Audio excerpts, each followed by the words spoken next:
तो जब से ये ऑडियो लेक्चर मैंने बनाया है तो बहुत सारे बच्चे का मैसेज यही आया सर कि इससे बहुत बेनिफिट हो रहा है, और सबसे बड़ी बात है कि कम टाइम में ना हम लोगों के एक पूरा चैप्टर का रिवीजन मिल रहा है। पहले हमें चैप्टर पढ़ने में 2 से 3 घंटे लगते थे, अब आधे घंटे में हो जाता है। चलो, तो हम लोग कोशिश करेंगे कि जितना हो सके बनाऊं मैं। तो आज हम लोग प्लांट फिजियोलॉजी का एक और चैप्टर कर लेते हैं जिसका नाम है मिनरल न्यूट्रिशन। ऑलरेडी आप सभी को बता रखा है। सबसे पहला क्वेश्चन यहाँ से पूछा जाएगा, हाइड्रोपोनिक्स टेक्निक सबसे पहले किसने दिया? याद रखना है जूलियस वॉन सैक ने, जो एक जर्मन बॉटनिस्ट थे। ईयर था 1860। ये जूलियस वॉन सैक का नाम आप प्लांट फिजियोलॉजी में एक बार और सुनिएगा जब आप फोटोसिंथेसिस कर रहे होंगे। वहां पास इन्होंने बताया था कि जो लीफ है उसके अंदर में जब ग्लूकोज बनता है वो स्टार्च के फॉर्म में स्टोर्ड होता है, ठीक है। और फोटोसिंथेसिस में ये आप एक बार पढ़ लीजिएगा, रिलेट कर लीजिएगा। सेकंड, ये हाइड्रोपोनिक्स क्या होता है? यानी एक ऐसा मेथड जिसमें हम लोग, ठीक है, बिना मिट्टी का प्लांट को ग्रो कर सके। प्रॉपर अमाउंट में हम लोग वाटर डालें, उसके अंदर मिनरल्स को डालें, ठीक है, उसका ऑक्सीजन डालें और उसे हम लोग प्रॉपर वे में ग्रो करेंगे, प्लांट आसानी से ग्रो कर जाएगा। एनसीईआरटी में फिगर वगैरह बना हुआ है, उसमें एरेशन ट्यूब भी डाला गया है क्योंकि ऑक्सीजन बड़ा जरूरी है। तुम ऑक्सीजन कहां से डालोगे? तो बार बार आपको क्या करना पड़ेगा? एरेशन करना है, यानी कि हिलाना पड़ेगा, स्टायरिंग करना पड़ेगा ना। जैसे चम्मच में आप लेकर के हिलाते हो, ऐसे ही होता है, जिससे बाहर का ऑक्सीजन उसमें ऐड होते रहेगा। नहीं तो ऑक्सीजन नहीं रहेगा तो रूट का सेल ही मर जाएगा। सेकंड, इसी तरह से एक और टेक्निक है एरोपोनिक्स। हम लोग एयर में ही ग्रो करा देते हैं। सर, तो वहां पर पानी तो मिलेगा नहीं? नहीं, पानी मिलेगा, टेंशन नहीं है, मिनरल्स भी मिलेंगे, हमें बाहर से स्प्रे करना पड़ेगा, लेकिन एनसीईआरटी में नहीं। यहाँ से हाइड्रोपोनिक्स से हमने टेक्निक से कुछ हम लोग ग्रो कराया है वेजिटेबल, जैसे tomato, seedless cucumber, lettuce. Lettuce मतलब सलाद होता है ना, तो ये याद रखिएगा, एनसीईआरटी में गिवन है। सेकेंड चीज, हम लोग चैप्टर का नाम है मिनरल न्यूट्रिशन। मिनरल का मतलब क्या होता है सर? प्लांट को जो भी एलिमेंट चाहिए वो मैक्सिमम एलिमेंट उसे मिट्टी से मिलता है। रॉक, पत्थर का विदरिंग होगा ना, डिग्रेड होगा, उसी से जो मिनरल्स बनेंगे वो मिट्टी में जाएगा और मिट्टी से प्लांट में जाएगा। तो ये सारे के सारे एक तरह से मिनरल से ही आ रहा है, इसलिए इस चैप्टर का नाम बताया गया मिनरल न्यूट्रिशन।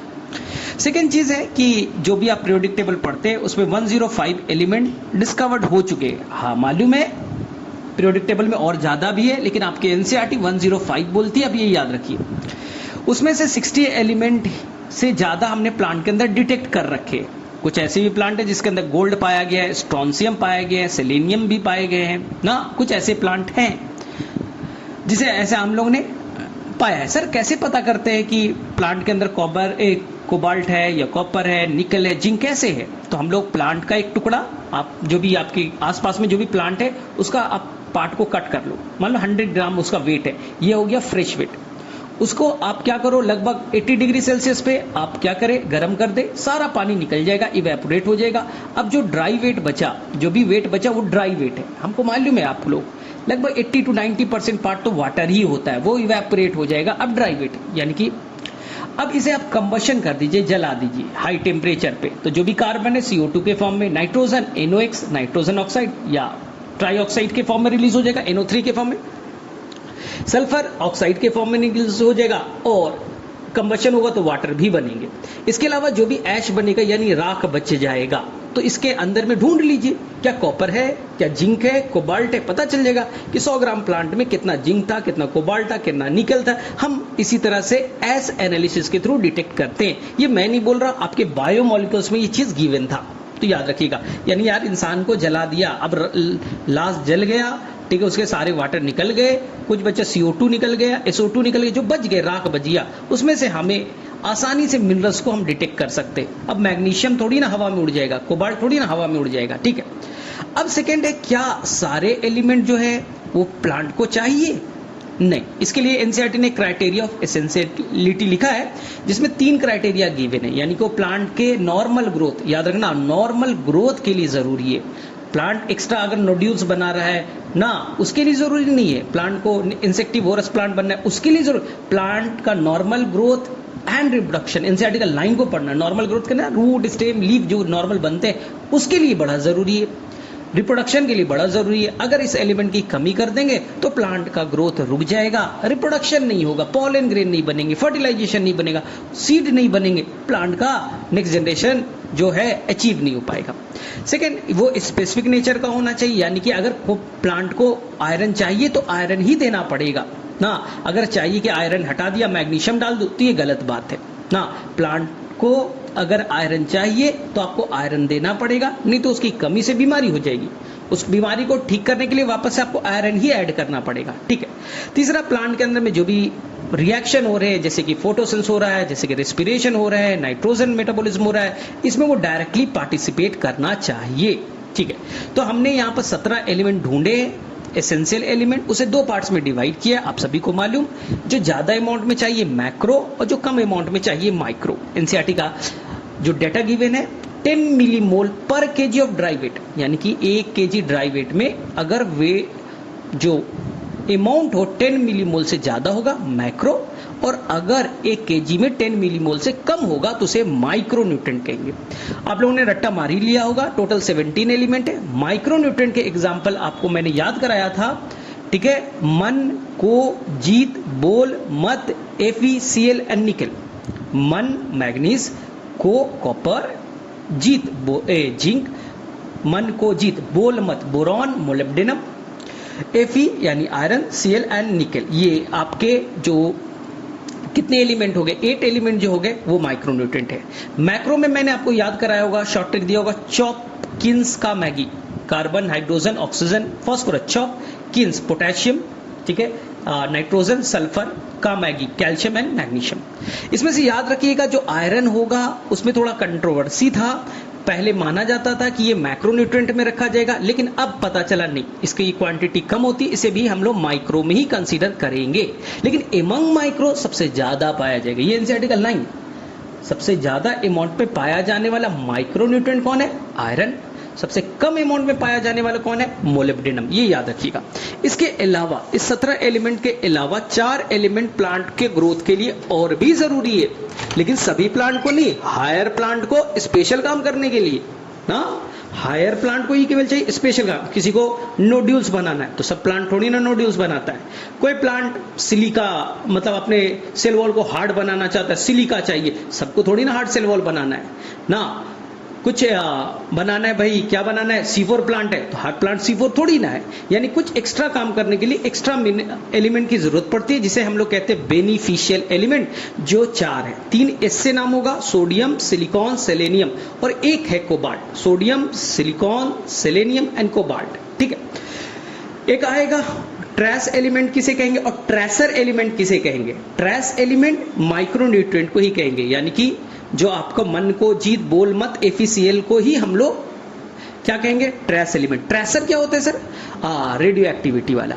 हमने क्या किया, पता करेंगे, एनसीईआरटी में लिखा है कैसे पता करेंगे कि जाइलम से एलिमेंट ऊपर जाता है भाई ना, कैसे जाता है ट्रांसपीरेशन पुल से। हम नीचे में रेडियो एक्टिव एलिमेंट डाल देंगे और ऊपर में हम स्टेम को कट करके देखेंगे, हाय भाई जाइलम से क्या आ रहा है, रेडियो एक्टिव सब्सटेंस आ रहा है। तो ट्रेस करने के लिए, पता करने के लिए हम लोग यूज करते हैं, तो वर्ड यूज करेंगे ट्रेसर। यहां पर बच्चा थोड़ा गड़बड़ कर ही जाता है। चलो, इसके अलावा हम लोग देखें कि जो भी एसेंशियल एलिमेंट है उसको एनसीईआरटी ने फंक्शन के बेसिस पे 4 कैटेगरी में डिवाइड किया है, याद रखना। पहला जो एसेंशियल एलिमेंट है वो कंपोनेंट ऑफ बायोमोलिक्यूल, यानी कि carbohydrate, DNA, RNA, nucleic acid, lipid ना, प्रोटीन बनाने में इन्वॉल्व होगा। जैसे कौन कौन, CHON, carbon, hydrogen, oxygen, nitrogen. जैसे जैसे मैं बोलते जाता हूं एनसीईआरटी बुक पढ़ते जाइएगा। मुझे तो रट्टा मारा हुआ है, ठीक है, तो मुझे तो कोई फर्क नहीं पड़ता। आप एनसीईआरटी सामने में रखना, एक एक चीज क्लियर होगा। सेकेंड कहता है कि वो एनर्जी बनाने में, एनर्जी रिलेटेड केमिकल में इन्वॉल्व होगा। जैसे क्लोरोफिल, उसके अंदर सेंटर में कौन होता है, मैग्नीशियम, इसी पे फोटोन गिरता है, इलेक्ट्रॉन का एक्साइटमेंट होता है और उसी से एटीपी बनता है।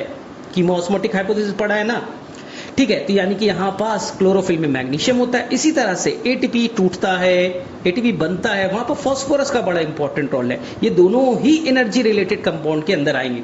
आएगा क्वेश्चन, एनर्जी रिलेटेड कंपाउंड जो होते हैं उसमें कौन 2 एलिमेंट होते हैं इंपॉर्टेंट, मैग्नीशियम क्लोरोफिल में और फास्फोरस एटीपी। इसी तरह से जो आपके एसेंशियल एलिमेंट है उनका मेन काम, खास करके जो आपके उस साइड वाले हैं माइक्रोन्यूट्रिएंट है, उनका मेन काम जो होता है वो एंजाइम्स को एक्टिवेट करने का काम करते हैं। ऐसा नहीं कि मैक्रो नहीं करता, मेनली माइक्रो का काम है, क्योंकि कम अमाउंट में पाया जाता है तो उसका मेन काम है भैया तू एक्टिवेट ही कर दे।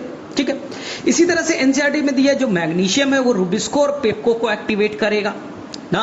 लेकिन याद रखिएगा जो आप ग्लाइकोलिसिस पढ़ते हैं, ग्लाइकोलिसिस के मैक्सिमम जगह पे एंजाइम मैग्नीशियम ही आएगा। पायरुवेट, डिकार्बोक्सिलेज, डिहाइड्रोजिनेज आपने पढ़ा होगा, वहां भी मैग्नीशियम था। ग्लाइकोलिसिस के स्टेप में होगा, क्रेब्स साइकिल में होंगे। इसी तरह से जिंक जो होगा अल्कोहल डिहाइड्रोजिनेज में होगा, एनसीईआरटी का लाइन होगा, इंपॉर्टेंट है। मोलिब्डेनम आप पढ़िएगा, नाइट्रोजन फिक्सेशन में नाइट्रोजिनेज होगा, वहां पर नाइट्रोजिनेज में एक्चुअली में मोलिब्डेनम और आयरन दोनों होता है, लेकिन अगर ऑप्शन में मोलिब्डेनम और आयरन दोनों आ जाए तो आंसर आप मोलिब्डेनम चिपका दीजिएगा। अगर पूछा जाए दोनों तो करेक्ट है, दोनों हो सकता है, मोलिब्डेनम और आयरन दोनों करेक्ट है। ठीक, आगे भी मैं बताऊंगा इसका कॉन्सेप्ट। ठीक है, इसके अलावा opening and closing of stomata में याद रखिएगा पोटेशियम एंड क्लोराइड। हालांकि एनसीईआरटी में केवल पोटेशियम लिखा होगा, लेकिन अब क्लोराइड भी याद रखिए, जो कि ऑस्मोटिक बैलेंस में ना बड़ा इंपॉर्टेंट रोल प्ले करता है। सर कैसे? यानी सेल के अंदर में मान लो एनायन ज्यादा है, केटायन कम है, तो यहां पर पोटेशियम सेल के अंदर आएगा और सेल को न्यूट्रल बनाएगा। इसी तरह से सेल के अंदर एनायन ज्यादा है और केटायन कम है ना, केटायन ज्यादा है एनायन कम है, तो अंदर में Cl माइनस आएगा। तो एनसीईआरटी लिखेगा पोटेशियम और क्लोराइड केटायन एनायन बैलेंस में बड़ा इंपॉर्टेंट रोल प्ले करते हैं।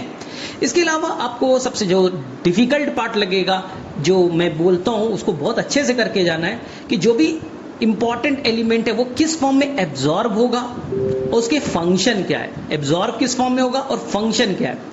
तो सबसे पहले आपको नाइट्रोजन वाला दिया जाएगा, मेनली याद रखना मेनली NO3 फॉर्म में होगा। मेनली एनसीईआरटी का लाइन को पढ़ना, मेनली NO3 माइनस यानी नाइट्रेट के फॉर्म में कर सकता है NH4 प्लस और NO2 माइनस, ठीक कर सकता है, लेकिन मेनली चाहता है NO3 माइनस। सर नाइट्रोजन क्या करता है? लॉजिक है, नाइट्रोजन एमाइनो एसिड बनाएगा, एमाइनो एसिड बनेगा तो प्रोटीन बनेंगे, प्रोटीन बनेगा तो एंजाइम्स बनेंगे, प्रोटीन बनेगा तो हार्मोन्स बनेगा।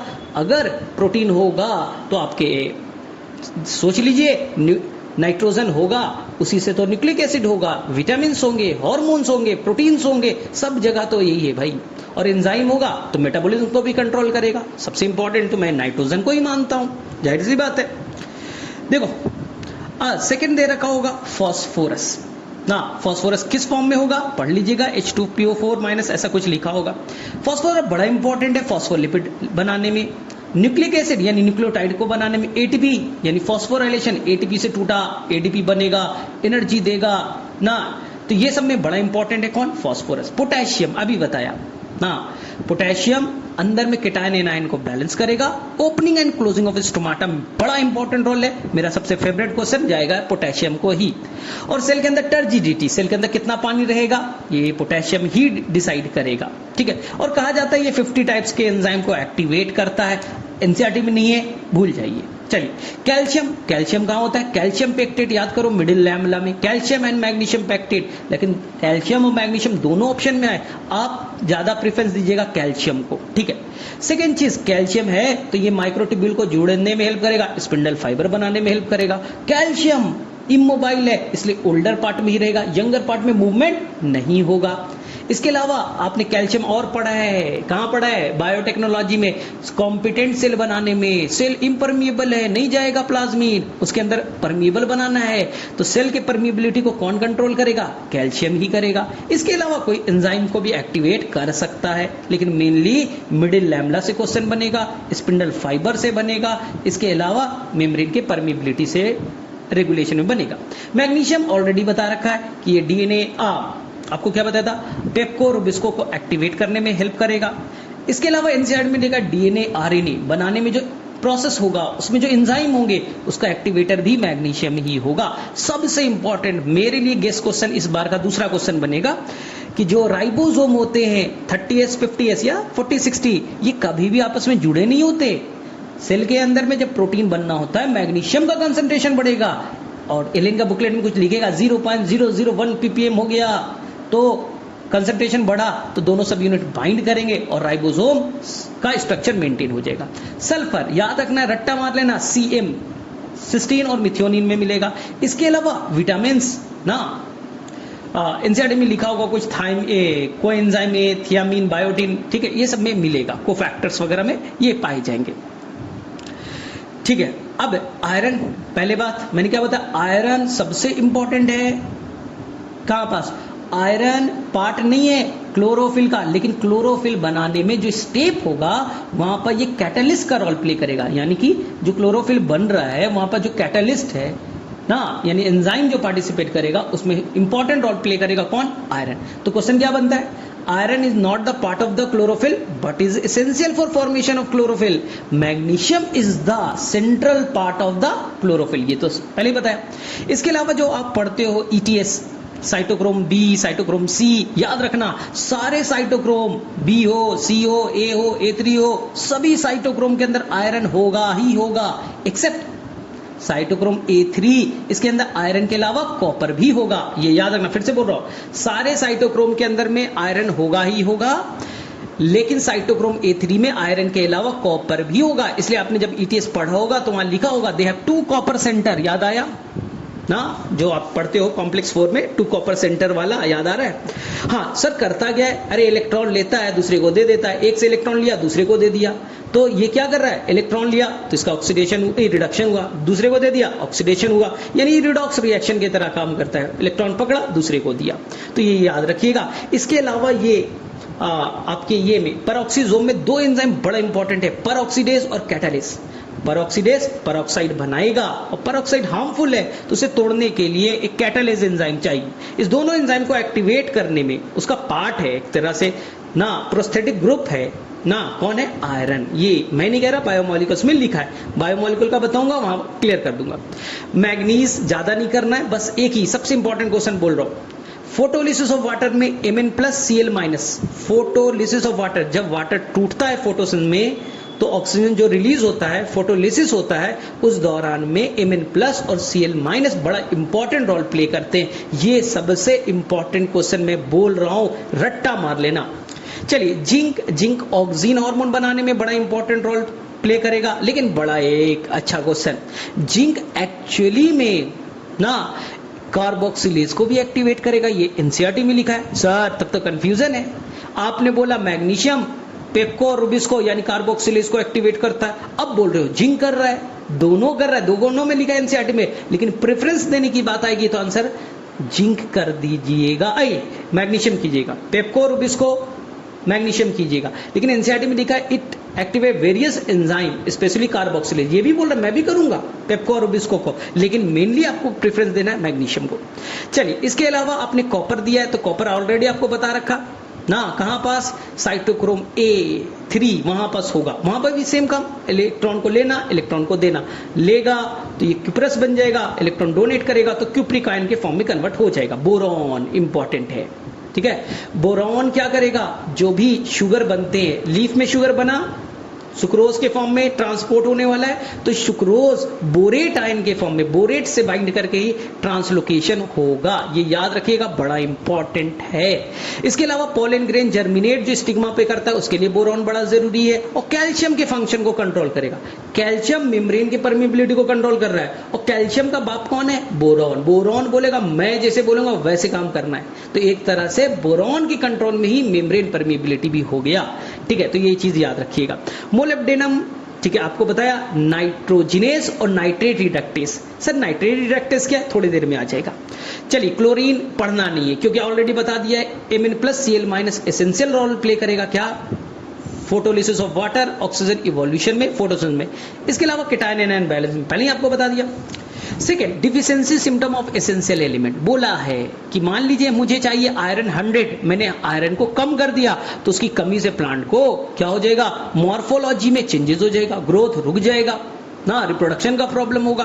इसलिए हमें कितना मिनिमम चाहिए, मिनिमम कितना देना पड़ेगा आयरन, उसी को कहेंगे क्रिटिकल कंसंट्रेशन। अगर तुमने क्रिटिकल से कम दे दिया तो उसे डिफिशिएंसी सिम्टम हो जाएगा, उसे बीमारी अपीयर हो जाएगी। तुमने नहीं खाया विटामिन तो विटामिन से रिलेटेड तुम्हें बीमारी हो जाएगी, विटामिन ए की कमी ये हो जाएगा, विटामिन बी की कमी की तो दूसरा बीमारी हो जाएगा। तो यहां पास आपको याद रखना है इंपॉर्टेंट कॉन्सेप्ट, डिफिशिएंसी से पहला होगा क्लोरोसिस, दूसरा नेक्रोसिस, तीसरा है आपको दे रखा होगा इनहिबिशन ऑफ सेल डिवीजन और चौथा होगा डिले इन फ्लावरिंग। मैंने चारों के शॉर्ट ट्रिक बता रखे, फिर से मैं रिपीट कर दे रहा हूं। क्लोरोसिस किसकी कमी से होगा, याद रखना, नमोफेक मंजन मग से, नमोफेक मंजन मग से इस एलिमेंट की कमी से होगा क्लोरोसिस। नेक्रोसिस कुक का मैगी, कॉपर पोटेशियम, ये आपने शॉर्ट ट्रिक सीख ही लिया होगा मेरा वाला, कुक का मैगी। और तीसरा है आपका इनहिबिशन ऑफ सेल डिवीजन, ये आपको याद रखना है एक का मोशन, और डिले इन फ्लावरिंग को याद रखना है आपको मोशन से ना, मोलिब्डेनम सल्फर नाइट्रोजन। एनसीईआरटी में बहुत अच्छा सा लाइन लिखा है, एक जो एलिमेंट की कमी से एक से ज्यादा बीमारी हो सकती है, जैसे कि आपने सल्फर को हटा दिया तो हो सकता है क्लोरोसिस भी हो जाए, नेक्रोसिस भी हो जाए, डिले इन फ्लावरिंग भी हो जाए। तो एक एलिमेंट की कमी की तो एक से ज्यादा तरह के सिम्टम पॉसिबल है। दूसरा लिखता है एनसीईआरटी कि अगर आपने एक बीमारी है जैसे क्लोरोसिस है, क्या एक एलिमेंट की कमी से हो रही है? नहीं सर, एक एलिमेंट से ज्यादा की कमी से हो रही है। चलिए सेकेंड, यहां पर एक जगह तुम फंसोगे कि अगर मैंने मोबाइल एलिमेंट की कमी कर दी तो क्या होगा। मोबाइल एलिमेंट की कमी कर दी तो वो ओल्डर पार्ट से यंगर पार्ट में ना मूव कर जाएगा, क्योंकि हमें यंगर जो पार्ट है, लीफ है, यंगर लीफ है, उसको ज्यादा एलिमेंट की जरूरत है। ओल्डर है, वहां पर एलिमेंट की रिक्वायरमेंट कम है क्योंकि बूढ़ा हो गया, वो तो मरने वाला है। मिट्टी में नहीं है, मिट्टी में mobile element like the nitrogen, potassium, sulphur को भी छोड़ दो, बाद में बातें करेंगे।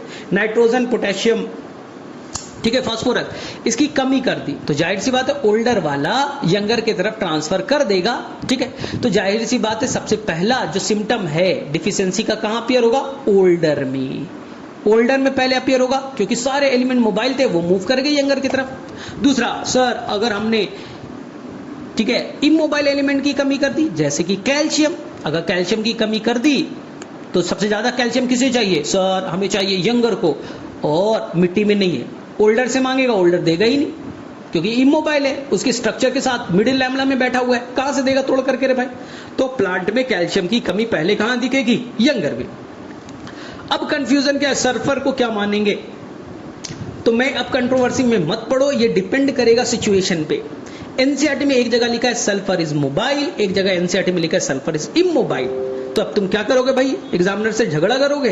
तो ये डिपेंड करेगा क्योंकि आपके एनसीईआरटी में लिखा हुआ है कि sulphur and calcium are part of a structural component of the cell. तो ये डिपेंड करेगा, क्वेश्चन आया which element is immobile, option है कैल्शियम एंड सल्फर, कर दीजिए।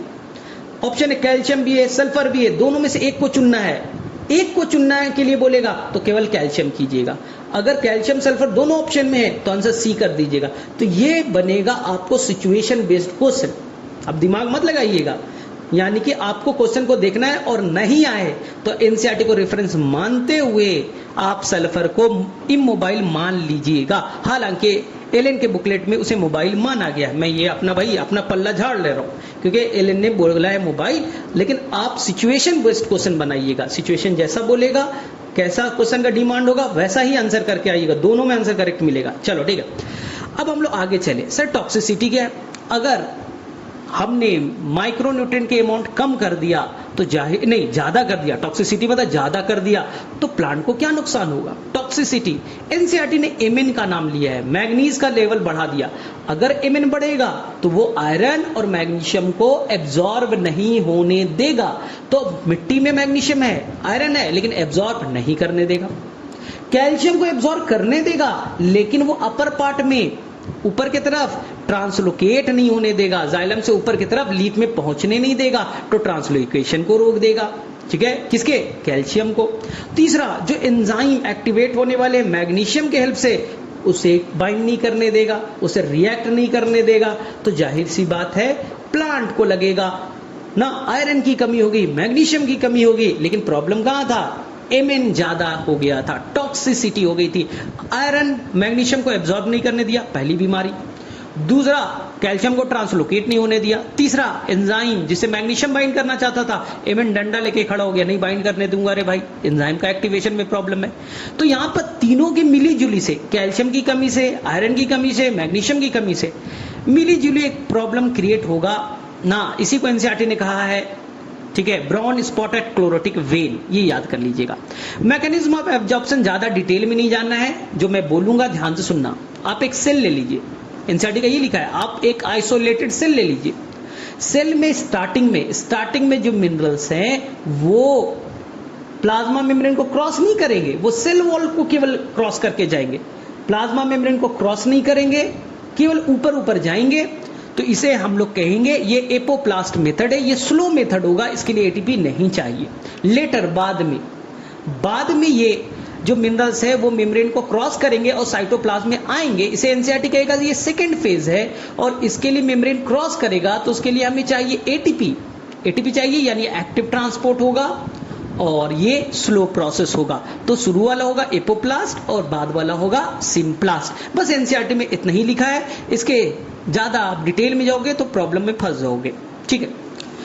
ठीक है, यहां पर हमें ट्रांसपोर्ट से थोड़ा रिलेट कर दूं। द इंडोडर्मिस का जो दीवार होता है उस पर स्पेशल कैरियर प्रोटीन होते हैं, वही अलाउ करता है किसे जाना है किसे नहीं जाना है, इसलिए उसे हम लोग चेक पॉइंट कहेंगे। रूट से गया, इपिडर्मिस को क्रॉस किया, कॉर्टेक्स को क्रॉस किया, इंडोडर्मिस में आया, उसमें स्पेशल कैरियर प्रोटीन है, कौन जाएगा कौन नहीं जाएगा वो चेक पॉइंट डिसाइड करेगा। तो क्वेश्चन आएगा चेक पॉइंट कौन है, तो आंसर करके आएगा इंडोडर्मिस। चलिए अब ट्रांसलोकेशन ऑफ सॉल्यूट कैसे ऊपर की तरफ जाएगा, सिंपल है, ऊपर से ट्रांसपिरेशन पुल लगेगा, पानी जाइलम के थ्रू जाएगा तो मिनरल्स भी ऊपर की तरफ चढ़ जाएंगे, खत्म कहानी। सर कैसे आपको ये मालूम है क्या? अरे भाई ट्रेसल एलिमेंट डाल दूंगा, रेडियो एक्टिव वाला डाल दूंगा, ऊपर में जाइलम के सैप को एनालाइज कर लूंगा, पता कर लूंगा आया कि नहीं आया।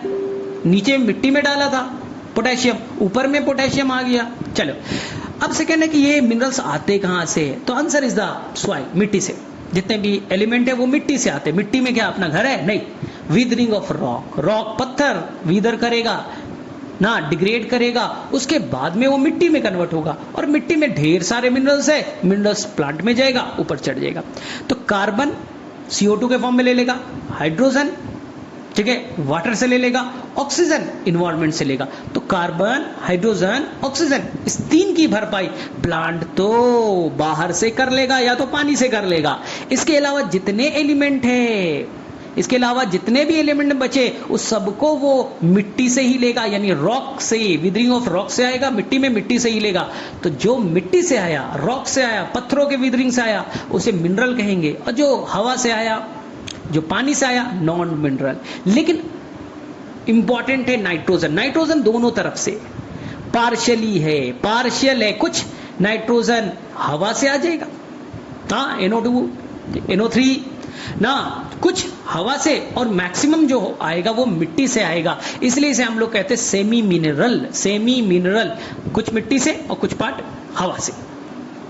सेकेंड चीज तुम्हें मैंने पहले ही बोला कि चार चीज सबसे इंपॉर्टेंट है, चौन, carbon, hydrogen, oxygen, nitrogen. Carbon की दिक्कत नहीं है, भरपूर कार्बन डाइऑक्साइड है। हाइड्रोजन की दिक्कत नहीं है, वाटर से आ जाएगा। ऑक्सीजन की दिक्कत नहीं है, वाटर को तोड़ो ऑक्सीजन मिल जाएगा, फंसेगा कहां? नाइट्रोजन में।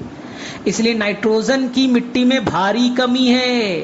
क्यों कमी है? एक तो प्लांट को नाइट्रोजन मिलेगा नहीं, नाइट्रोजन भारी कमी है मिट्टी में, और दूसरा उसे लड़ाई करना पड़ रहा है माइक्रोब से, बैक्टीरिया, फंगस से। नाइट्रोजन बहुत कम अमाउंट में मिट्टी में है, ऊपर से उसका कॉम्पिटिटर लोग बैठा हुआ है, इसलिए प्लांट को बहुत दिक्कत है। इसलिए एनसीईआरटी में लिखा है they will play as a limiting role ना, लिमिटिंग फैक्टर की तरह वो काम करेगा। नेचुरल एंड एग्रीकल्चरल इकोसिस्टम में एक किसान खेती करता है ना, नाइट्रोजन डाला, सारा नाइट्रोजन उड़ सकता है या बैक्टीरिया फंगस कंज्यूम कर सकता है, बहुत ही कम अमाउंट में उसे अवेलेबल होता है, और जरूरत बहुत ज्यादा है। सबसे बड़ी बात है जरूरत बहुत ज्यादा है, क्योंकि नाइट्रोजन मैक्सिमम जो वो हवा में है, मैक्सिमम नाइट्रोजन तो हवा में है, 78% नाइट्रोजन तो आप बोलते हैं एटमॉस्फेयर में, मैक्सिमम तो हवा में, मिट्टी में कम है, ऊपर से उसे फाइट करना पड़ रहा है। इसलिए हमें प्लांट को नाइट्रोजन देना पड़ेगा। कहां से देंगे? तो प्लांट के पास में नाइट्रोजन देने के क्या तरीके? तो पहला N2 से अमोनिया बनाना, कैसे बनाइएगा? तो एनसीईआरटी में दिया है, इसी को कहेंगे नाइट्रोजन फिक्सेशन। N2 से अमोनिया बनना नाइट्रोजन फिक्सेशन, या तो आप इंडस्ट्री लेवल पे कीजिए, N2+3H अमोनिया बनाइए, यूरिया बनाइए, और ये यूरिया मिट्टी में डाल दीजिए, मिट्टी से प्लांट ले लेगा भाई। चलो एक तरीका है प्लांट में पहुंचाने का। दूसरा है इलेक्ट्रिकल नाइट्रोजन फिक्सेशन, जब बहुत तेज बिजली कड़केगी, एनर्जी देगा, यूवी रेज है, N2 ट्रिपल बॉन्ड टूट गया, O2 बाइंड करेगा, NO2 NO3 बना ना, बारिश से वो रिएक्ट किया ना, नाइट्रिक एसिड बना, या फिर हम लोग जो मोटर व्हीकल यूज कर रहे हैं वहां से NO2 NO3 बन रहा है, ऊपर में गया, वहां से वाटर से बाइंड कर गया, अब वो एसिड रेन के थ्रू नीचे आया, नीचे में आया, NO3 मिल गया, मिट्टी में आ गया। तो इस तरह के कहेंगे हम लोग इलेक्ट्रिकल नाइट्रोजन फिक्सेशन। एक हो गया इंडस्ट्रियल नाइट्रोजन फिक्सेशन, और तीसरा सबसे इंपॉर्टेंट, इस अर्थ पे केवल और केवल मोनेरा किंगडम के कुछ मेंबर, ध्यान से सुनना, इस अर्थ पे केवल और केवल मोनेरा किंगडम के कुछ मेंबर के अंदर ये ताकत है कि वो N2 के ट्रिपल बॉन्ड को तोड़े और वो अमोनिया में कन्वर्ट करे। मैंने ये नहीं बोला कि सारे के सारे मोनेरा किंगडम ऐसा कर सकता है, मैंने ये नहीं बोला फंगस किंगडम कर सकता है, मैंने नहीं बोला प्रोटिस्टा किंगडम करेगा। मोनेरा किंगडम के केवल कुछ मेंबर करेंगे जिसके अंदर में नाइट्रोजिनेस एंजाइम होगा, जैसे कि एनाबेना करेगा, नॉस्टॉक करेगा, राइजोबियम करेगा, ये सब नाम है। ऐसा थोड़ी ना लैक्टोबैसिलस कर देगा, इकोलाई कर देगा, ऐसा थोड़ी ना है, ऐसा नहीं होता। ठीक है, चलिए अब हम लोग क्या करेंगे, तो एनसीईआरटी में नाइट्रोजन साइकिल दे रखा है, यहां पर बच्चा कंफ्यूज होता है, ध्यान से सुनेगा। N2 से अमोनिया बनना, नाइट्रोजन फिक्सेशन। अमोनिया से NO2 माइनस बनना ना, कौन कराएगा? अमोनिया से NO2 माइनस नाइट्राइट का बनना, ये कराएगा नाइट्रोसोमोनस नाइट्रोकोकस। और NO2 माइनस से NO3 माइनस बनाएगा, वो बनाएगा नाइट्रोबैक्टर। हालांकि नाइट्रोसिस्टिस होते, अभी छोड़ दीजिए, एनसीईआरटी में नहीं। तो अमोनिया से NO3 माइनस तक के कहानी को कहते हैं नाइट्रिफिकेशन, जो करेगा नाइट्रोसोमोनस नाइट्रोकोकस नाइट्रोबैक्टर। याद रखिएगा, ये सारे बैक्टीरिया, ये तीन जो बैक्टीरिया का मैंने नाम लिया, ये कीमो ऑटोट्रॉफ है। ये नीट का सबसे इंपॉर्टेंट क्वेश्चन है। मतलब सर, यानी कि जब अमोनिया को ये ऑक्सीडाइज करेंगे, उस दौरान एनर्जी निकलेगा, इसी एनर्जी से अपना फूड बनाएंगे। तो ये अपना फूड सिंथेसिस करते हैं with the help of oxidation of chemicals. Oxidation कीजिए केमिकल्स का, एनर्जी निकलेगा, उससे वो अपना फूड का सिंथेसिस करेगा। इसी को कहते हैं हम लोग कीमोसिंथेसिस। बैक्टीरिया का नाम जो ऐसा करता है कीमो ऑटोट्रॉफ। दुनिया में केवल मोनेरा किंगडम के कुछ मेंबर, जैसे नाइट्रोसोमोनस नाइट्रोकोकस नाइट्रोबैक्टर, वही केवल कीमोसिंथेसिस कर सकते हैं, बाकी कोई नहीं करेगा। ये याद रखना, बाकी कोई नहीं करेगा, केवल कुछ बैक्टीरिया ऐसा कर सकते हैं, जैसे नाइट्रीफाइंग बैक्टीरिया वाले। चलिए, लेकिन अब प्रॉब्लम मिट्टी में अलग है। नाइट्रेट्स बना, इस नाइट्रेट्स को हवा में उड़ा दिया, डिनाइट्रिफिकेशन। याद रखिएगा कौन? स्यूडोमोनास और थायोबैसिलस। अब नाइट्रेट मिट्टी में, मिट्टी से प्लांट में, प्लांट ने उसे ले लिया, उससे एमाइनो एसिड बनाया, नाइट्रोजन बनाया, ये सब यूज किया। लेकिन एनसीईआरटी का ध्यान से लाइन को सुनना, नाइट्रेट प्लांट ने ले तो लिया रूट में, उसका कोई काम का नहीं, कोई काम का नहीं है। इस नाइट्रेट को वो लीफ में भेजेगा, और लीफ में एक एंजाइम होगा नाइट्रेट रिडक्टेज, जो वापस से नाइट्रेट को अमोनिया में कन्वर्ट करेगा। ये एनसीईआरटी का लाइन है। फिर से मैं बोल रहा हूं, मिट्टी में प्लांट है, मिट्टी से नाइट्रेट आया रूट में, प्लांट बोलेगा कोई तेरा वैल्यू नहीं है, कोई काम का नहीं है, तू ऊपर जा, लीफ में जा। लीफ में एंजाइम बैठा है नाइट्रेट रिडक्टेज, याद करो नाइट्रेट रिडक्टेज, मोलिब्डेनम उसमें होता है। वो क्या करेगा? इस नाइट्रेट को रिड्यूस करके अमोनिया में कन्वर्ट करेगा। अब इस अमोनिया का, यानी अमोनियम आयन का, या अमोनिया बोलिए, उसको हम लोग एमाइनो एसिड बनाने में यूज कर लेगा प्लांट। एक बार एमाइनो एसिड बन गया तो प्रोटीन बनाइए, हार्मोन बनाइए, एंजाइम्स बनाइए, जो बनाना है बनाइए भाई, विटामिन बनाइए, जो बनाना है बनाइए। याद रखना, ये एनसीईआरटी में लिखा है, लीफ के अंदर जाता है और वहां ये सब सारे काम होती है। ये एनसीईआरटी का लाइन है, ध्यान से पढ़ना। अब प्लांट से हमारे अंदर आएगा, एनिमल के अंदर में प्लांट से ही आएगा, हम मरेंगे, ठीक है, तुम मरोगे, कबर में डाल दिया जाएगा, तुम्हारे ऊपर बैक्टीरिया आएगा, फंगस आएगा, तुमको डिकम्पोज करेगा। डिकम्पोज करने के बाद में तुम्हारे अंदर में जो भी ऑर्गेनिक सब्सटेंस है, प्रोटीन, एंजाइम्स, हार्मोन्स, विटामिन्स, ये ऑर्गेनिक है, उसको डिकम्पोज करके ये वापस से ना इनऑर्गेनिक फॉर्म में अमोनियम आयन में कन्वर्ट कर देंगे। इस प्रोसेस को कहेंगे हम लोग अमोनिफिकेशन। सर कौन करेगा? एनसीईआरटी में नाम नहीं है, नहीं जानना है, फिर भी मैं आपको बता दूं, यहाँ पर यहाँ पर जो करता है वो बैसिलस वल्गैरिस और बैसिलस रैमोसस नाम के फंगस है ना, आपको नहीं याद करना है, भूल जाइए ये वर्ड, ठीक है। बैसिलस रैमोसस मेरे में से बैक्टीरिया ही होगा यार, बैसिलस वल्गैरिस, बैसिलस रैमोसस, भूल जाइए क्योंकि एनसीईआरटी में मेंशन नहीं। तो ये पूरा साइकिल आप याद रखिएगा। N2 से अमोनिया बनना, नाइट्रोजन फिक्सेशन, अमोनिया से नाइट्रेट बनना, नाइट्रिफिकेशन, नाइट्रेट से वापस से N2 गैस बनना, डिनाइट्रिफिकेशन। अब प्लांट के अंदर में नाइट्रेट गया, वापस से अमोनिया बनेगा, अमोनिया से वो एमाइनो एसिड बनाने में इन्वॉल्व हो जाएगा, उससे ऑर्गेनिक बायोमास यानी कि प्रोटीन कार्ब बन गए, उससे हमारा बायोमास बन गया, ठीक है। और हम मरेंगे तो हमारा बॉडी डिकम्पोज होकर के वापस से अमोनियम आयन में कन्वर्ट कर देगा, अमोनिफिकेशन। पूरे साइकिल को हम लोग नाइट्रोजन साइकिल कहते हैं। अब नाइट्रोजन फिक्सेशन कौन करेगा? यहां पर मैक्सिमम बच्चा गड़बड़ कर जाता है। तो नाइट्रोजन फिक्सेशन मैंने क्या बोला, फिर से मैं रिपीट कर रहा हूं, few member of Monera kingdom, ये हो सकते हैं, बैक्टीरिया भी हो सकता है फ्यू में, और ब्लू ग्रीन एल्गी साइनोबैक्टीरिया भी हो सकता है, यानी 2। मोनेरा किंगडम के अंदर में बैक्टीरिया भी है, वो भी कर सकता है, और वो ब्लू ग्रीन एल्गी भी कर सकता है। बैक्टीरिया कौन करेगा? ध्यान से सुनना, फ्री लिविंग भी कर सकता है, सिम्बायोटिक भी करेगा। फ्री लिविंग में कौन करेगा? याद रखना, फ्री लिविंग एरोबिक का एग्जाम्पल याद रखना, ए और बी, ए के बाद क्या आता है? बी। एजेटोबैक्टर बीजरनेकिया एरोबिक कंडीशन में करेगा, यानी वो एरोबिक नेचर के। दूसरा, सर एनारोबिक कौन करेगा? RCB, royal challengers Bangalore, RCB anaerobic, rhodospirillum, ठीक है, सी का क्लोस्ट्रिडियम, बिफोर बैसिलस, याद कर लीजिएगा। बैसिलस में थोड़ा कंफ्यूजन है, इसलिए एनसीईआरटी डायरेक्टली ना एरोबिक लिखता है ना एनारोबिक लिखता है, लेकिन मैंने बोला बैसिलस तो लिख लीजिए। तो एरोबिक कौन हो गया? AB Azotobacter बीजरनेकिया। एनारोबिक कौन हो गया? आरसीबी रोडोस्पाइरुलम, सी क्लोस्ट्रिडियम, बिफोर बैसिलस। चल, अब सर सिम्बायोटिक में कौन करेगा? याद रखना, सिम्बायोटिक 2 फॉर्म, अगर लेग्यूमिनस प्लांट के साथ करेगा तो राइजोबियम बैक्टीरिया होगा, नॉन लेग्यूमिनस प्लांट के साथ होगा तो वो होगा फ्रैंकिया, जो फिलामेंटस बैक्टीरिया एनसीईआरटी कहती है।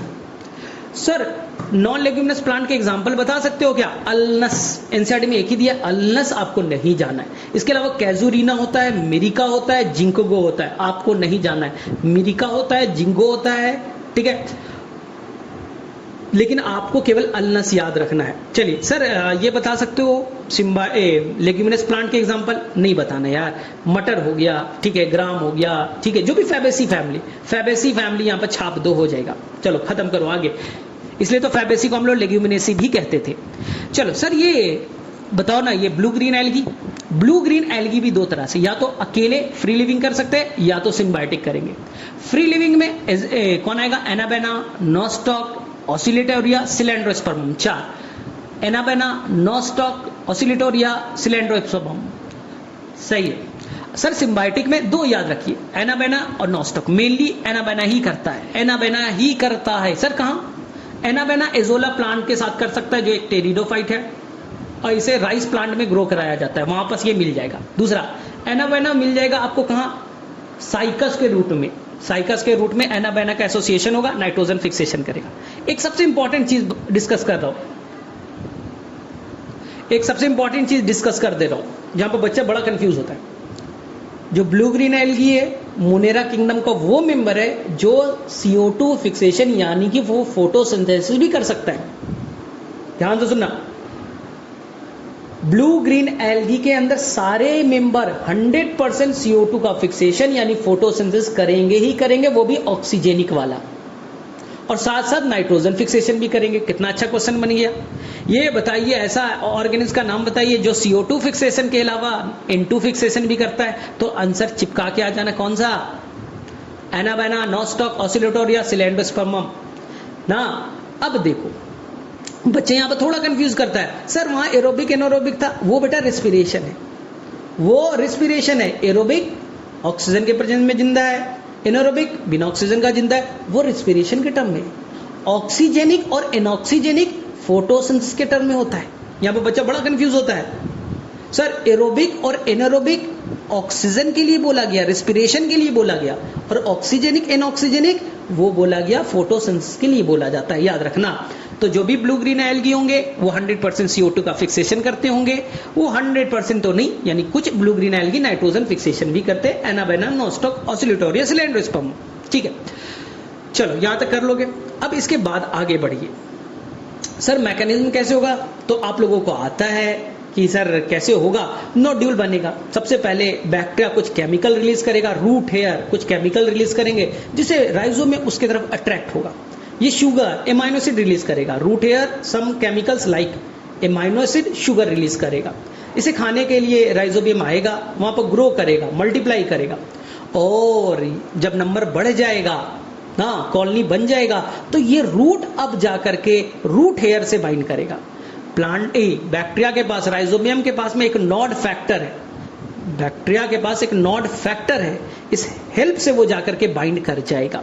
ठीक है, तो दोनों के बीच एसोसिएशन होगा, इसी में एक ट्यूब लाइक स्ट्रक्चर बनेगा जिसे कहेंगे इन्फेक्शन थ्रेड।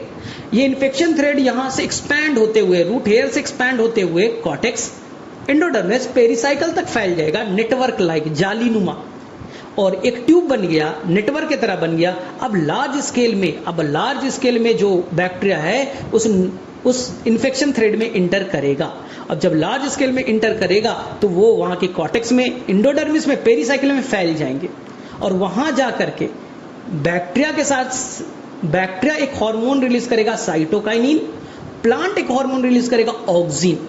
इस साइटोकाइनिन और ऑक्सिन का जब कंसंट्रेशन बढ़ेगा तो ये कॉर्टेक्स के सेल, एंडोडर्मिस के सेल अचानक से लार्ज स्केल में डिवाइड होने लगेंगे ना, अपने नेचर को चेंज करने लगेंगे, डी डिफरेंशिएट होने लगेगा और डिवाइडिंग मास बन जाएगा। इसी को नोड्यूल्स कहेंगे। याद रखना, एकदम इस पार्ट को वापस से बैक करके सुनना, मैंने क्या बोला। रूट हेयर केमिकल रिलीज किया, sugar, amino acid, bacteria attract हो गया, बैक्टीरिया जाके चिपक गया, वहां पर पहले अपना कॉलोनी बनाएगा, नंबर बढ़ाएगा, फिर नॉड फैक्टर से जुड़ेगा और खींच देगा, इसलिए देखना वहां पर हुक लाइक स्ट्रक्चर बन गया, थोड़ा इलोंगेटेड रूट हेयर बन गया। अब क्या करेगा, बैक्टीरिया उसके सेल वॉल को तोड़ेगा और अंदर में एक लंबा एक्सटेंशन इन्फेक्शन थ्रेड बनाएगा। इस इन्फेक्शन थ्रेड से लार्ज स्केल में राइजोबियम बैक्टीरिया इंटर करेंगे, एंडोडर्मिस, कॉर्टेक्स, पेरिसाइकिल में फैलने लगेंगे। वहां पर बैक्टीरिया जाके साइटोकाइनिन बनाएगा, प्लांट ऑक्सिन बनाएगा। इस दोनों हार्मोन के चलते अचानक से प्लांट के अंदर चेंजेस होने लगेंगे और मास में सेल डिवाइड करने लगेगा, डी डिफरेंशिएट हो जाएगा और नोड्यूल बनाएगा। इसका नाम होगा रूट नोड्यूल। ये नोड्यूल का लोकेशन जाइलम के आसपास होना चाहिए। सर क्यों?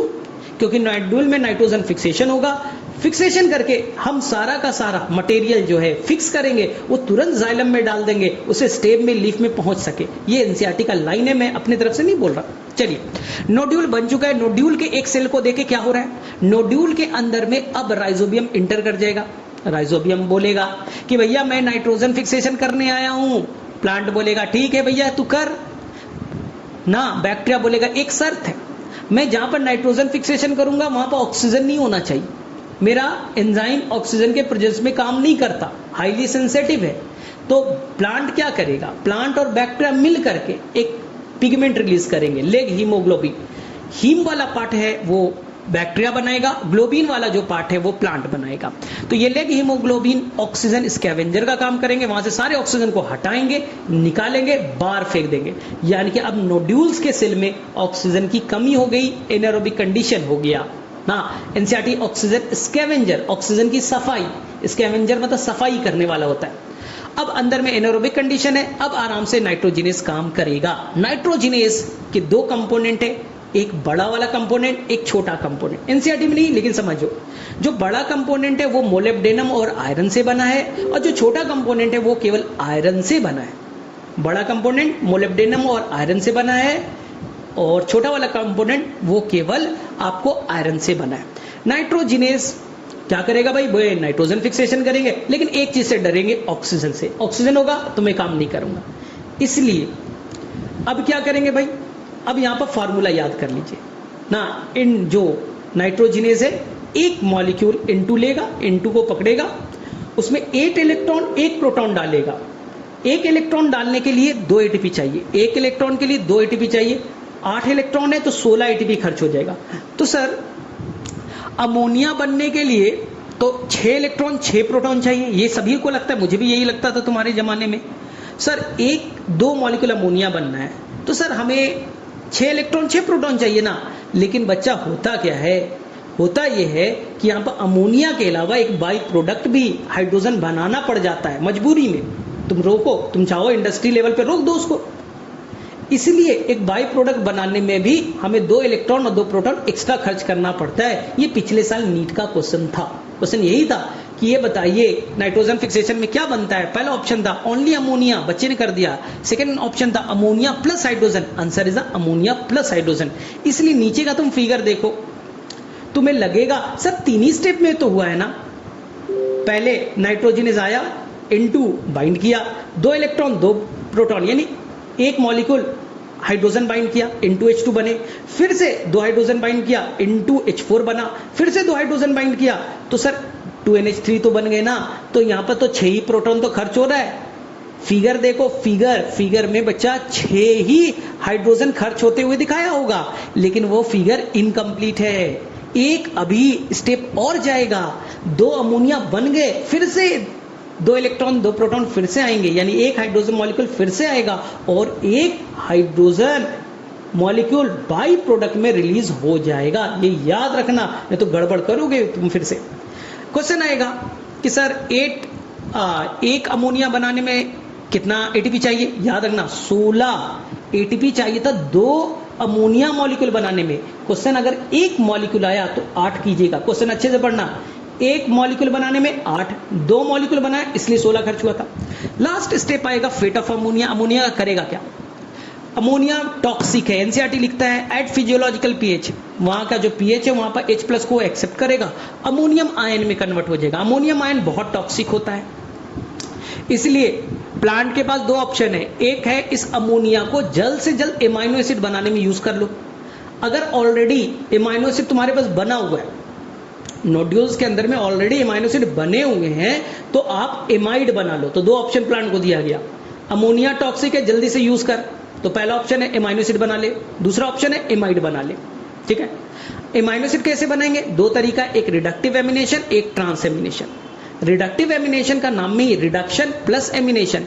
आप अल्फा मतलब कीटो एसिड ले लीजिए, एनसीईआरटी ने लिखा है अल्फा कीटो ग्लूटारिक एसिड, कोई फर्क नहीं पड़ता। कीटो एसिड लिया, उसमें जबरदस्ती हाइड्रोजन डालो, रिडक्शन हुआ, उसमें अमोनियम आयन डालो, हो गया रिडक्टिव एमिनेशन। उससे क्या बना? Glutamate. Alpha keto glutaric acid से क्या बन गया? ग्लूटामेट। जो मैं बोलूंगा ध्यान से सुनना, ग्लूटामेट मेन एमाइनो एसिड है। अब ये ग्लूटामेट के पास में अमोनिया आ गया है ना, यानी अमोनियम आयन आ गया। एमाइनो एसिड है ना, तो अमोनियम आयन तो हो गई होगा। अब ये सबको बांटेगा। एलानिन है वो कीटो एसिड के फॉर्म में, उसको भी ले जाके देगा। सेरीन है वो भी कीटो एसिड के फॉर्म में, उसे भी ले जाके देगा ना। स्पार्टिक एसिड जो भी मिलेगा, बाकी जितने एमाइनो एसिड है सब के पास जाएगा ग्लूटामिक एसिड और बोलेगा देख मैं पकड़ के लाया हूं एक अमोनियम आयन, लेगा? बोले हाँ। एलानिन बोल रहा मैं भी कीटो एसिड के फॉर्म में था, ले तू ले एलानिन बन जा, ले तू ले रे भाई तू बन जा, क्या बन जा रे भाई? तू बन जा सेरीन बन जा, तू ट्रिप्टोफान बन जा। यानी सारे एमाइनो एसिड बनाने का आप काम कौन संभालेगा? Glutamic acid. इसलिए glutamic acid is the main amino acid जो कि ट्रांस एमिनेशन में इन्वॉल्व होगा। ये जाएगा अपना एमाइनो ग्रुप को ट्रांसफर करेगा, ट्रांस एमिनेशन, और सब नए नए एमाइनो एसिड बनाना स्टार्ट कर देगा।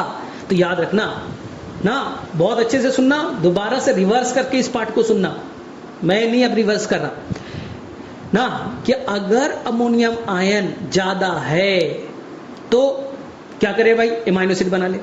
एमाइनो एसिड नहीं बनाने का मूड कर रहा है तो एमाइड बना ले। एमाइनो एसिड कैसे बनाएगा? 2 तरीका है, एक है रिडक्टिव एमिनेशन। कैसे?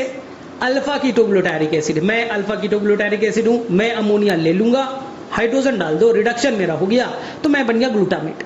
मैं अब तुम्हारे पास जाऊंगा, तुम्हें मैं अपना अमोनिया डोनेट करूंगा, ट्रांसफर ऑफ अमोनिया क्या? ट्रांसएमिनेशन कहलाएगा, और तू बन गया ग्लाइसिन, तू बन गया ल्यूसिन, तू बन गया सेरीन, तू बन गया ना ट्रिप्टोफान, तू बन गया, ठीक है, फिनाइलएलानाइन। अब मैं बांटते चलूंगा।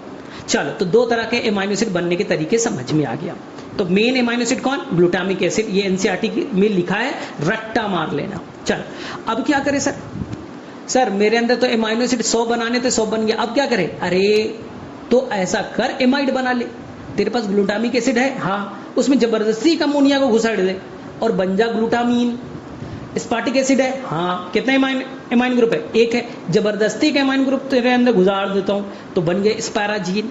यानी कि अगर जो स्पार्टिक एसिड है, ग्लूटामिक एसिड है, उनमें जबरदस्ती का एमाइन डाल दो तो उसके अंदर में स्पाराजीन ग्लूटामीन बन जाएगा, तो उसके अंदर में नाइट्रोजन का अमाउंट बढ़ जाएगा।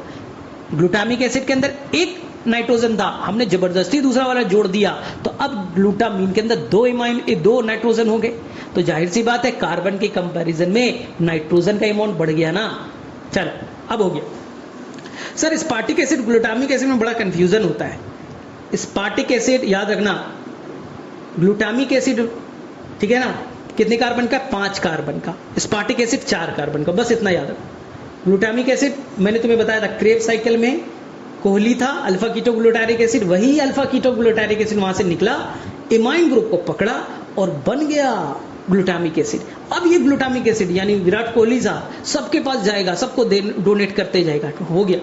लेकिन अब मालूम पड़ा है नहीं भैया एमाइन एसिड नहीं बनाना है, तो विराट कोहली क्या करेगा, ऑलरेडी एक एमाइन ग्रुप है, एक और एमाइन ग्रुप को पकड़ लेगा, तो उसके बाद विराट कोहली के बाद 2 हो गया एमाइन ग्रुप।